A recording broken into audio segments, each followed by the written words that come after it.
So let's talk about performance. Yes.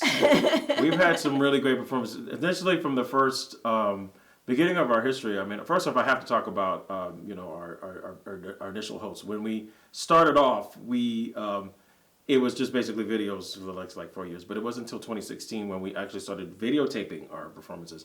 I have to think we had actually on-air talent. We had Anita Darby, we had Mac McDermott, we had Will Woo, and we also had Kiara Rose, and they were our first hosts. And then the following year we had more guests, and we had Jada August, and everybody started coming every year. But then it wasn't until 2019 is then when you joined me.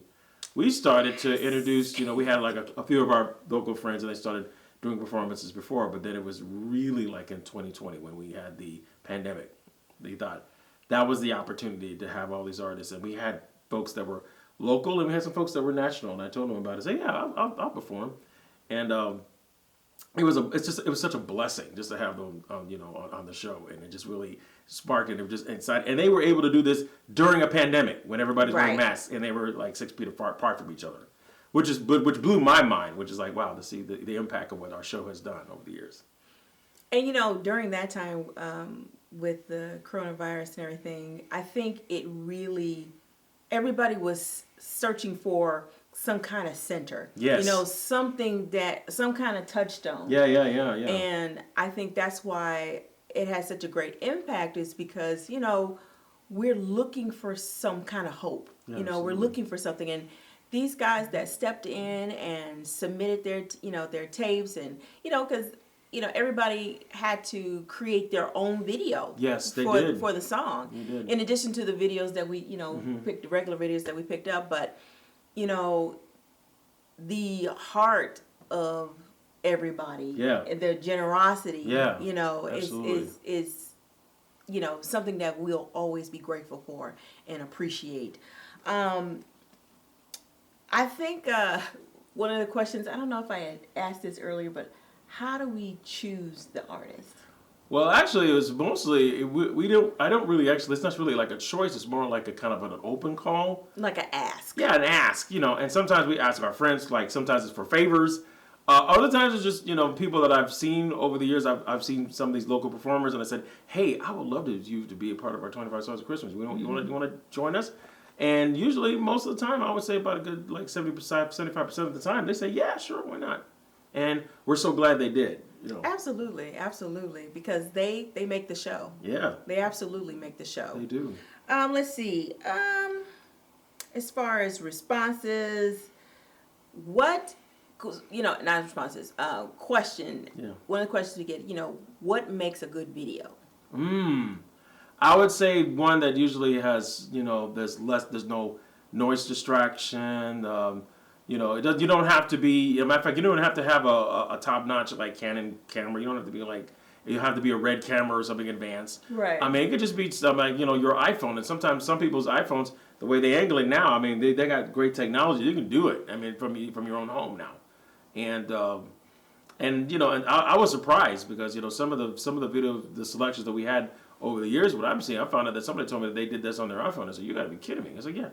So some are very very media savvy, and others are kind of beginners. They're learning. But it's not so much beginners. It's really just basic, back to basics. It's just them, their guitar or instrument or the track in a really intimate setting. Yes. And I think that's what makes it unique, because some of them have great production value. With the graphics, visuals, and some of them is just really intimate and lovely. Yeah, and personal. Yeah, you can feel personal. Yeah, and either way that works because because every time you do that, when you show those kind of videos and you're that kind of artist, you're bringing a piece of yourself, which is exciting to us. So that's what it's all about. And these are professional artists too. Yeah, so it's not like you're gonna get something hokey or anything like that. You're getting something of great quality. Absolutely. And so we really appreciate that. Now, me as an editor, one thing I'm always looking for is sound.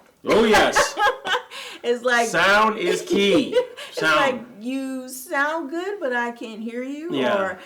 Or so it takes a little magic on the editing side sometimes to balance the sound, the music, and the vocals out. Yeah. But You know, I think it's just the intention and the heart that the artist has. Yeah, absolutely. I think that's what really makes a great performance. Yeah. So that is key. Now we've had some high responses for some of the videos because I can't really say what's my favorite because here's our answer. All the artists who performed for for the last 7 years are our favorites. Right. They for really various reasons. For various reasons, yeah. So now let's talk about performances. Oh yes, we had some great ones. From our live performers, one of our top high rated ones was Meli Maka, that was performed by Shannon Murray. She's a musical theater actress here in Houston, and ukulele and a kazoo just works with wonders on your neck. It's like, who would have thought? Yeah, that worked really, really well. Another one was also Nathaniel Reed. Yes. She did Santa Lucia, which was really beautiful because she is half Italian, and she speaks the language, and she was also singing the song while she had a accompaniment, and it went really, really well. It was so beautiful, and her rendition was just gorgeous. Oh yeah, absolutely. I mean, she just that operatic Italian, gorgeous, beautiful song. And also another great. A good memory of also was Nicolette Blanc. She's a musical theater writer. She's also a singer. She did The Waitress's 1981 New Wave song, Christmas Rapping, which was so much fun. She dressed for the part. It was in the 80s clothes. And ironically, she thought that her performance wasn't great. And I told her it was amazing. We had some we had at least over 1,000 likes on Facebook alone.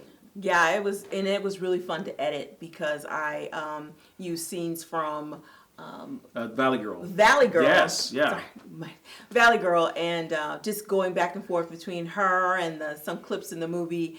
I mean, it was really fun. Oh, it was a lot of fun. And also, our second highest grossing non-artist performance was the Hallelujah Chorus, The Soulful Messiah. OMG. We had literally 2,000 likes before the end of the holiday season. It's still going. And people are just, I think we had the most likes. I think we had at least over 150. Well, that's a classic. That's a classic, yes. That's Quincy Jones. He did that. He put that all together. Right. And so one of the other high rating performances that we had was from Adrian Rose Dance Company, PWP. And they were doing... God rest your merry gentlemen, that's from Pentatonics. And they almost created like their own... Radio City Rockettes performance. It was unbelievable how they did that, and they I think they shot it during the pandemic, and they shot it during the time of the I think they did it at the Match Theater in Houston. So it was impressive. It was amazing what they did. So I was like, wow. So you know what? As we're talking about these favorites, we're going to make sure we link them in our segment so you can go back and relive some of these great performances. Okay? Absolutely.